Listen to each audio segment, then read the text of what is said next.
Hello बच्चों, good evening. आज हम आप लोगों का अपने इस नए यूट्यूब चैनल पे स्वागत करते हैं। जैसे कि अब तक बहुत से बच्चों का मेरे पास बहुत विनम्र निवेदन आया कि उनको कुछ बोर्ड से रिलेटिव क्वेश्चन प्रोवाइड किया जाए, तो हमने भी सोचा ठीक है, बच्चे अगर इतना कह रहे हैं तो चलिए ठीक है, उनको एक यूट्यूब के माध्यम से जितने भी इम्पोर्टेंट क्वेश्चन हैं पहले उनको हम सॉल्व करवा लेते हैं, जो उनके एग्ज़ाम के लिए बहुत ही इम्पोर्टेंट है। तो अब आज हम इस सेशन में आपके लिए कुछ ऐसे क्वेश्चन लेके आए हैं जो आपके इस बोर्ड एग्ज़ाम के लिए बहुत ही इम्पोर्टेंट है, बहुत ही महत्वपूर्ण क्वेश्चन है। तो चलो देखते हैं कि आज आपके इस सेशन के लिए क्या क्या क्वेश्चन आया है। तो पहला हम लोग स्टार्टिंग करेंगे, जो पहले चैप्टर से लेकर के लास्ट चैप्टर तक हम लोग पर डे के हिसाब से चलते आएंगे, जिससे कि आपको हर एक चैप्टर के इम्पोर्टेंट जितने भी महत्वपूर्ण क्वेश्चन हैं वो आपको मिलते रहें। तो चलिए पहला क्वेश्चन देखिए। पहला क्वेश्चन है, किन्हीं दो संख्याओं का एलसीएम 60 और एचसीएफ 3 है, तो एक संख्या 12 है, तो दूसरी संख्या ज्ञात कीजिए। अब इस संख्या को बहुत से बच्चे देखते ही उनको लगा होगा कि सर ये तो बहुत ही इजी क्वेश्चन है, जो आप कुछ सेकंडों में ही कर सकते हैं। तो अब देखो, इनको सॉल्व करने के लिए हमको एक फॉर्मूला ज्ञात है। फॉर्मूला क्या है? फॉर्मूला है कि LCM into HCF is equal to संख्याओं का गुणनफल। यानी जो संख्याएं हमको दी होंगी उन संख्याओं का लासा गुणे मासा बराबर पहली संख्या गुणे दूसरी संख्या। अब पहली यानी एलसीएम हमको क्या मालूम है, कह रहा है कि एलसीएम का वैल्यू कितना है, 60 है। तो एलसीएम का वैल्यू हम लोग यहाँ पे 60 पुटअप करेंगे। एचसीएफ कह रहा है कितना है, 3 है। पहली संख्या कह रहा है कि 12 है और दूसरी संख्या कितनी है हमको ज्ञात करनी है, यही है। अब अगर हम यहाँ से देखो कि 12 का पक्षांतर इधर कर दें, क्योंकि b का मान हमको निकालना है दूसरी संख्या। अगर दूसरी संख्या हमको निकालना है b, तो 60 गुणे 3 और बटे में 12। इस 12 से जब हम देखें, इसको काटें तो कटेगा, देखो 12 एकम 12 और 12 पंचे 60। बचा क्या, 5 और 3 का गुणा, 5 तिया 15 और बटे में 1, तो 1 लिखेंगे नहीं लिखेंगे तब भी कोई मैटर नहीं करता। तो b का मान हमको कितना मिल जाएगा, 15। यानी एलसीएम हमको 60 दिया था, एचसीएफ कह रहा है कि 3 है, एक संख्या क्या है, 12 है और दूसरी संख्या हमको ज्ञात करनी है। तो दूसरी संख्या जब हम लोग ज्ञात किए तो हमको क्या मिला, 15 मिला। और किससे मिला, फार्मूला हमको क्या पता था कि LCM into HCF is equal to a into b. LCM का वैल्यू है 60, एचसीएफ का वैल्यू 3 हमको क्वेश्चन में ज्ञात है।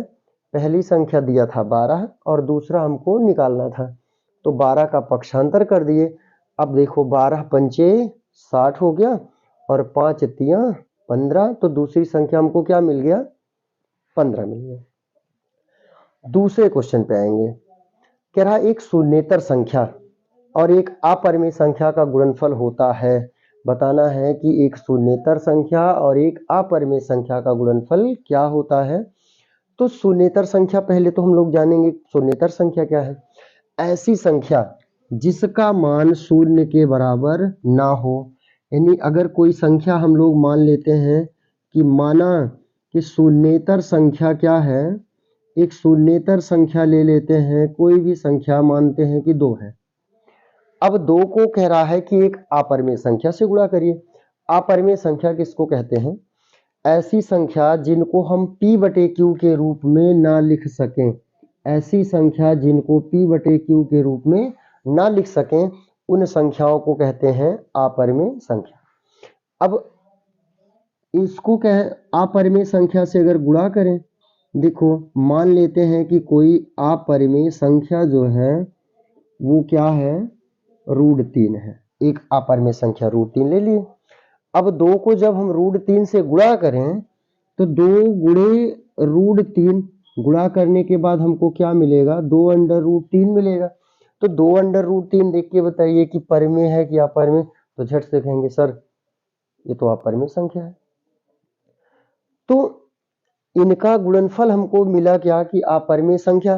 तो हम कह सकते हैं कि जब एक शून्येतर संख्या को एक अपरिमेय संख्या से गुणा किया जाता है तो इनका गुणनफल सदैव क्या मिलेगा, अपरिमेय संख्या मिलेगा।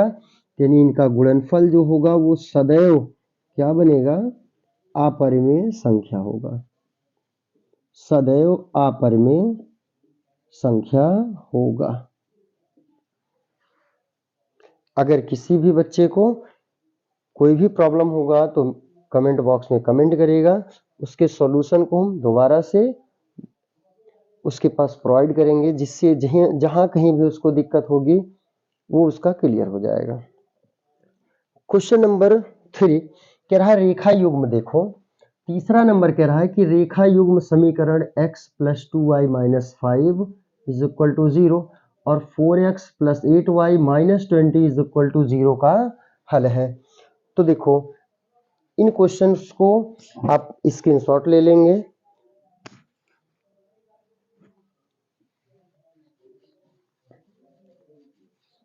क्वेश्चन नंबर 3 में देखो, क्वेश्चन नंबर 3 कह रहा है कि रेखा युग्म समीकरण, तीसरा क्वेश्चन है रेखा युग्म समीकरण x + 2y - 5 = 0 और दूसरा समीकरण है 4x + 8y - 20 = 0। अब इसके लिए हमको रूल बताया क्या गया है। कह रहा है कि पहले तो बताओ इनका हल है। इनका हल है का मतलब किस प्रकार का हल है, x y का मान नहीं, x y का मान तो आप निकालना जानते ही हैं, लेकिन यहाँ पे आपको बताना है कि उसका हल जो होगा वो किस प्रकार का हल है। कहने का मतलब अद्वितीय हल है कि उसका कोई हल नहीं होगा या फिर उसके अनंत हल बनेंगे। और इनके लिए आपको 3 कंडीशन बताया गया है। पहला कंडीशन है यदि a1/a2 is not equal to b1/b2 तो इसके होते हैं अद्वितीय हल। अद्वितीय का मतलब होता है कि उसका सिर्फ और सिर्फ एक हल होगा। दूसरा कंडीशन होता है यदि a1/a2 is equal to b1/b2 but c1/c2 के इक्वल ना हो, यानी c1/c2 के बराबर ना हो, तो इसके हल होते हैं, कोई भी हल नहीं होता,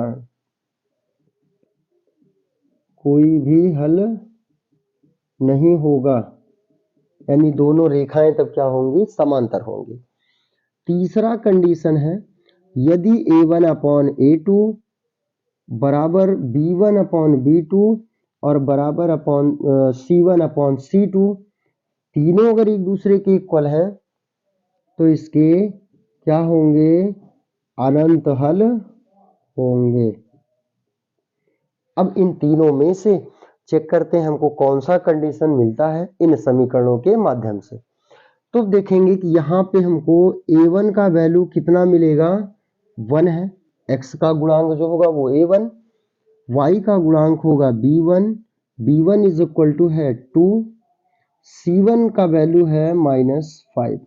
दूसरे समीकरण में देखेंगे कि a2 इज इक्वल टू कितना है, 4 है, b2 इज इक्वल टू कितना है, 8 है और c2 इज इक्वल टू है -20। अब पहला स्टेप है कि a1/a2 हम वैल्यू निकालेंगे। अब a1/a2 का मान देखो, a1 का मान कितना है, 1 है, a2 कितना है, 4 है, तो आएगा कितना, 1/4। फिर b1/b2 निकालेंगे तो b1 का भी वैल्यू 2 है, b2 का वैल्यू 8 है, तो 2 1 कम 2 और 2 चौक 8, ये दोनों क्या हुए, बराबर। यानी a1/a2 और b1/b2 के मान क्या है, बराबर है। तो तीसरा हमको निकालना क्या है, c1/c2। अब c1/c2 निकालेंगे तो c1 का मान कितना दिया गया है बेटा, -5 दिया है, तो -5 हो गया। और c2 का मान कितना दिया है, -20 दिया है। 5 इक्कम 5 और 5 चौक 20। तो देखेंगे कि A1 अपान A2 का भी मान 1/4, B1 अपान B2 का मान 1/4 और C1 अपान C2 का मान 1/4 है। यानी तीनों के मान एक दूसरे के बराबर है। और अगर तीनों बराबर हैं तो हमको तीसरा कंडीशन मिलता है कि A1 अपान A2, B1 अपान B2 और बराबर है C1 अपान C2। तो उसके लिए कंडीशन क्या है कि समीकरण के अनंत हल होंगे, यानी समीकरण का अनंत हल होगा, समीकरण का अनंत हल होगा। क्वेश्चन नंबर 4 पे आएंगे। क्वेश्चन नंबर 4 कह रहा है कि वह बड़ी से बड़ी संख्या ज्ञात कीजिए जिससे 70 और 125 को भाग देने पर शेषफल 5 व 8 प्राप्त होता है।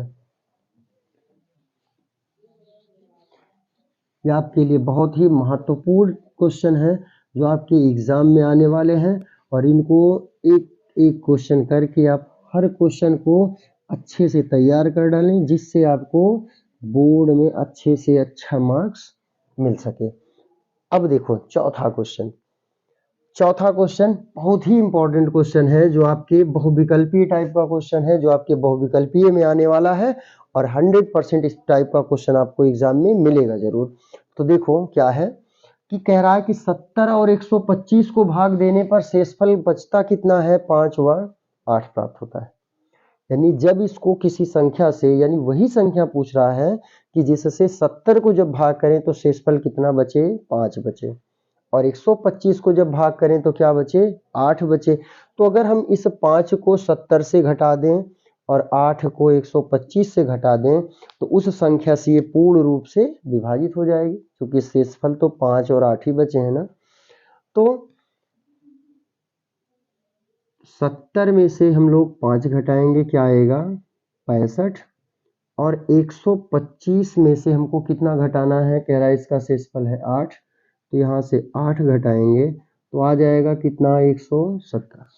अब बड़ी से बड़ी संख्या कह रहा है, यानी बड़ी से बड़ी संख्या का मतलब होता है कि वही लीस्ट संख्या जिससे इसको भाग किया जाए।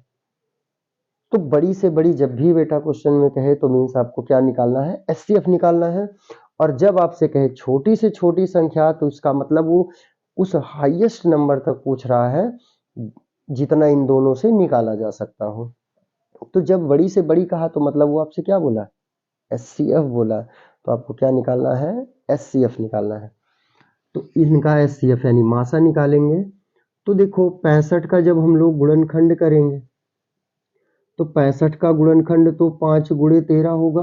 देखो 65 को 5 से काटेंगे, 5 इक्कम 5, 5 तिया 15, फिर 13 से इसको भाग करेंगे तो 13 इक्कम 13, और 117 का हो जाएगा 3 गुणे 3 गुणे 13।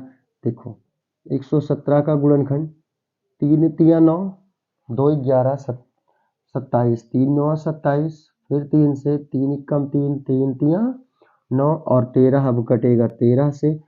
अब देखो इसका जब हम लोग एचसीएफ निकालेंगे तो एचसीएफ का मतलब जो दोनों में क्या हो, कॉमन हो, यानी दोनों में जो कॉमन नंबर होगा, जो उभयनिष्ठ होगा, वही क्या बनता है, एचसीएफ बनता है। तो एचसीएफ का मान कितना आ जाएगा, 13। तो बड़ी से बड़ी संख्या क्या बन जाएगी, तो बड़ी से बड़ी संख्या होगी कितनी, 13। और अपने इस लास्ट क्वेश्चन में आएंगे, 5वें नंबर क्वेश्चन में कह रहा है कि 3 के प्रथम 5 गुणज का योगफल ज्ञात कीजिए। अब 3 के प्रथम 5 गुणज यानी ऐसी संख्याएं, प्रारंभ की ऐसी 5 संख्याएं जो 3 से विभाजित हो जाती हों, यानी वही 3 का गुणज भी बनती हैं। तो पहले तो आएगा कितना, 3 आएगा, दूसरा 6, फिर 9, 12 और 15। कह रहा है इनका योगफल ज्ञात कीजिए। अब योगफल निकालने के लिए देखो इनको आप नॉर्मल तरीके से साधारणतः जोड़कर भी आंसर निकाल सकते हैं। जोड़ेंगे 15 12 27, 27 9 36, 36 और 9 36, 36 और 9 42, 6 42, 42 और 3 45, तो आंसर 45। लेकिन यहाँ पे आप साधारणतः जोड़ के नहीं निकालेंगे, क्योंकि ये क्वेश्चन देखो समांतर श्रेणी का है।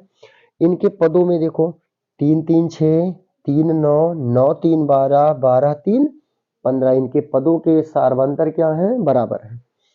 तो देखो अगर अब श्रेणी में देखेंगे तो इनका प्रथम पद a बराबर कितना है, 3 है। अंतिम पद क्या है, अंतिम पद यल बराबर दिया है कितना, 15 है। और पदों की संख्या कितना कहा है, पदों की संख्या यन बराबर, देखो क्वेश्चन में ही कहा है कि प्रथम 5 गुणज, यानी पदों की संख्या कितनी है, 5 है। अब इनका हमको क्या निकालना है, योगफल निकालना है। तो समांतर श्रेणी के यन पदों का योगफल Sn बराबर क्या होता है, ये होता है बेटा n/2 into a plus l होता है। Sn बराबर क्या होता है, n/2 into a plus l। अब यहाँ पे n का वैल्यू हमको कितना मालूम है, 5 मालूम है। तो n का वैल्यू यहाँ पे 5 रखेंगे, बटे में 2 लगाएंगे। a का वैल्यू यानी श्रेणी का प्रथम पद कितना मालूम है हमको, 3 मालूम है, तो 3 रखेंगे। और अंतिम पद देखो कितना दिया है, इसका 15 दिया है, तो यहाँ पे 15 वैल्यू रखेंगे। अब इसको जोड़ेंगे तो 5/2, 15 और 3 हो जाएगा 18। देखो सरल करेंगे तो 2 × 2 और 2 9 18, और इन दोनों का गुणा कर लेंगे तो 9 5 क्या आ जाएगा, 45 आ जाएगा। यानी 3 के प्रथम 5 गुणज का योगफल क्या आएगा, 45 आएगा। तो आज के इस सेशन में हम आपको ये 5 क्वेश्चन लेके आए थे जो आपके एग्जाम के लिए बहुत ही महत्वपूर्ण थे। और अगले सेशन में हम लोग फिर से अपने इसी टाइप के क्वेश्चन जो आपके बोर्ड के नज़रिए से बहुत ही इंपॉर्टेंट क्वेश्चन रहेंगे, बहुत ही महत्वपूर्ण रहेंगे, तो हम आपको फिर से लाके इस तरह के क्वेश्चन सॉल्व करवाएंगे। आप इस मेरे से यूट्यूब चैनल पे इसी तरह जुड़े रहिए, सब्सक्राइब करिए, अपने मित्रों को, दोस्तों को, सगे संबंधियों को भी मेरे इस यूट्यूब के माध्यम से उनको भी अग्रसित करिए, जिससे अपने इस उज्जवल भविष्य के लिए अच्छे से इस वीडियो को देख करके अपने क्वेश्चन को सॉल्व कर सकें और बोर्ड के एग्ज़ाम को अच्छे से सॉल्व कर सकें। तो आज चलिए अब आज के इस सेशन को हम लोग यहीं समाप्त करेंगे। अगले सेशन में फिर हम आपको अगले दिन इसी समय मिलेंगे। थैंक यू, धन्यवाद।